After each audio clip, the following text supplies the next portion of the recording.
Hey there, Wranglers. Today we're talking about the Men in Black. Like and subscribe if you dig the content, but let's get right into the story here. Um, One day in the backwoods, Georgia, old Clem was hunting, and it was nighttime. He was night hunting. He had a spotlight, and he had his varmint gun.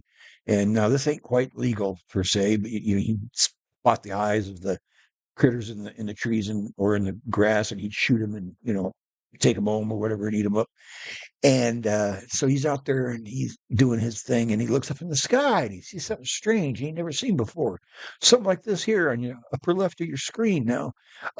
This was taken at the daytime, and I'm gonna talk about this picture in a little while. But it's something like this he sees. He looks at that and he's like, "What the hell is that?" And he's watching. He's just, oh man. He goes, "I bet it looks like to me like one of them there UFOs you see on the Star Trek."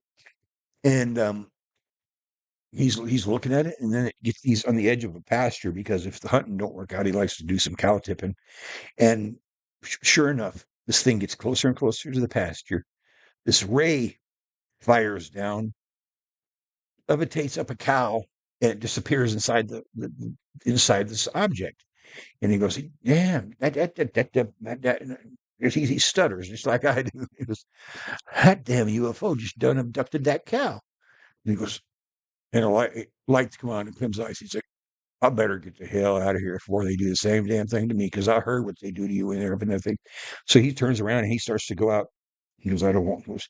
Oh Lord Jesus, oh Lord, baby Jesus, do not let that thing get me. Do not let me get probed in any way, shape, or form, please, Lord." And sure enough, beam fires down, grabs Clem, blinds him. Clem gets sucked up into the UFO. He's inside there and he looks around. He's like, "I don't know if I'm in heaven or hell. I don't know what's going on. Or these are demons or aliens or whatever." But then he looks down and he sees the little guys running around, the little grays. And he goes, that's when Clem knew. He goes, "Oh, these must be the aliens because they look like boiled peanuts with big eyes." So he's laying there. He's not sure what's going to happen, but he passes out.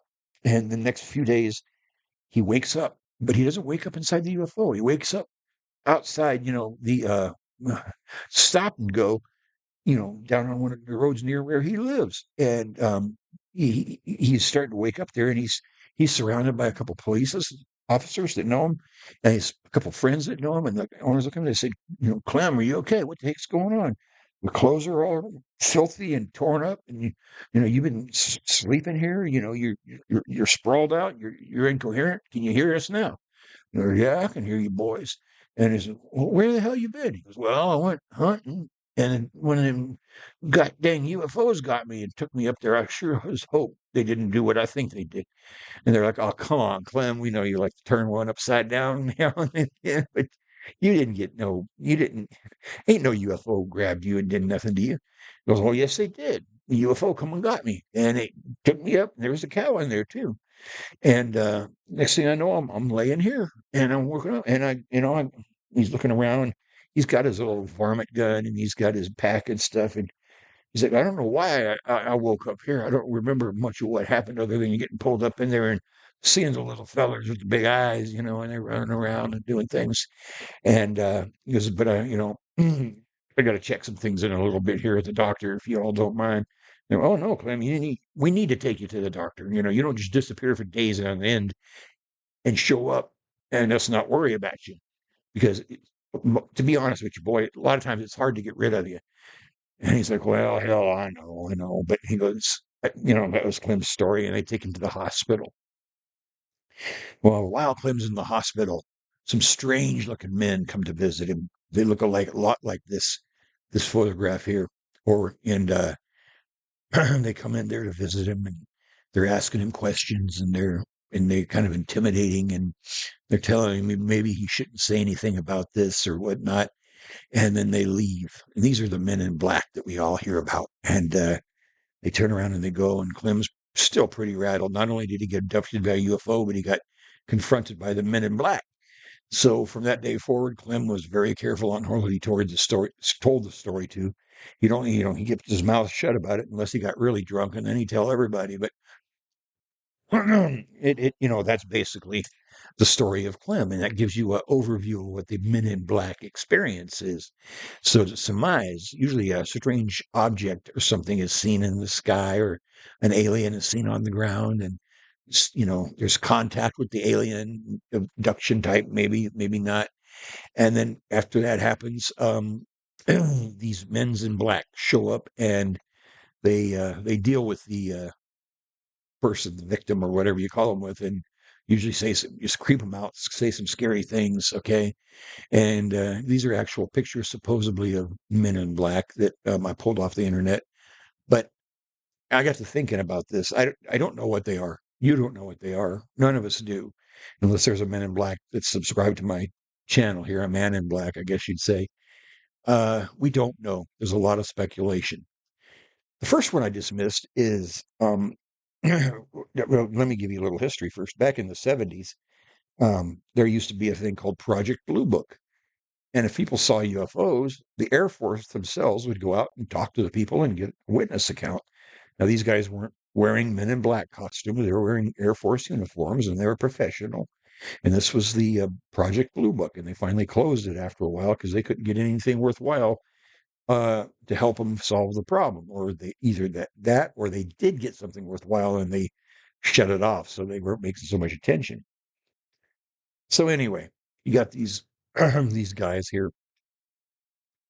Now, the problem I have with it, hearing these Men in Black stories, is first of all, boy, they look a lot like the Hat Man that I've covered before, where you see him at night, kind of a shadowy figure that that can occur and creep around your house or whatever.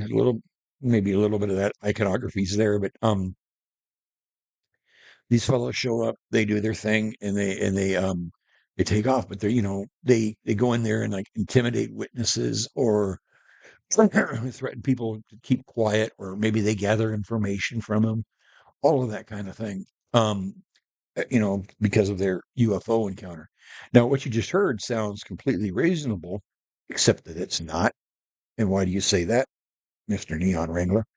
Well, first of all, if you're trying to keep UFOs under wraps, you don't go sending these weirdos every time there's a freaking abduction or an important abduction or anything like that, with something like our buddy in the story before. That's just going to draw more attention to the whole situation. Um, in the whole town and everywhere, that these guys were creeping around, coming around, and Clem said he saw a UFO, and then 3 days later, these really strange men show up. Now that's going to be talked about for quite a while. That's not covering anything up. That's not keeping anybody silent. They can't intimidate the whole town, or whatever. That so for the Men in Black to show up after a UFO sighting and do whatever it is they do makes absolutely no sense. Okay, to be honest with you, if either the presence of a UFO is trying to be hidden, I guess, or that story is trying to be covered up, or if they want to get information out of the witness, that's another problem we're going to deal with in a second. Or whatever their motive is, by them showing up, they're not going to get what they need. First of all, eyewitness testimony is pretty unreliable. And if this is true, this person just went through a weird abduction situation where who knows what it did to their brains and their minds and all that kind of thing. So when these guys go to get the information, who knows? But you wouldn't just walk into a public place and be seen to go get this information.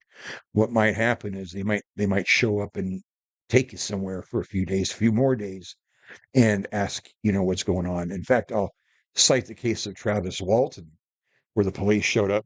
Travis was abducted, and he was on a logging crew. And to this day, most of the guys on that, I mean, not most, to this day, the guys on the logging crew that are still alive still pass lie detector tests saying that abduction really happened. There's a great movie about it called Fire in the Sky. Now, of course, this being the internet, one of you guys say, no, so and so came out and said that it was a fake, and because I read that, and that means it's true. Well, we don't know that it's true. We don't know that. None of them I know of came out and said it's fake or recanted the story. But maybe you saw it on some kind of piece of crap website like Reddit, or something like that, where they just have to say something like that, to be contrarian and to feel superior and to feel whatever. But anyway, that being aside, They didn't send the FBI or CIA or anything in there to Travis Walton that I can remember. It was handled by the local police. And they did eventually, I think maybe they did send him in for the polygraphs and stuff, but it was no big cover up. There was no Men in Black scene. Everybody that showed up was identified as being an official. Okay, so that kind of defeats the point there. And then some people say that these things got other agendas. I don't know what they could possibly be. Like these things are robots or clones of some kind, or some kind of a gelf, genetically engineered life form, or whatever that's somehow associated with this stuff. I don't know if that's true or not. We just don't know. But you know, what I'm going to hear in the comments, I hope, and what I've heard a million times in life is XYZ saw a UFO and then they were threatened to keep their mouths shut. And if they didn't, the family would be killed, they'd be killed, and all that.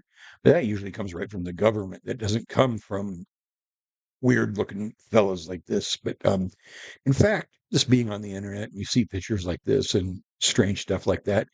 Um, all things being equal, the simplest explanation is most likely the correct one.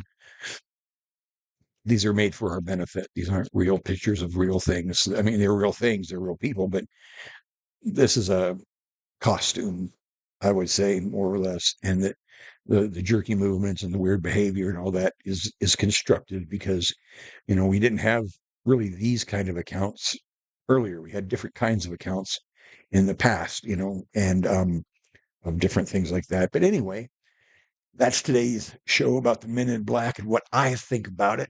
And you just call it, now just word of warning for all y'all out there hunting at night or doing anything at night, out there camping, you out there doing whatnot. Y'all be careful. You see something glowing in the sky that's moving around because it might pick you up, put something inside of you that you don't want inside you. Maybe some of you do, but that's up to you.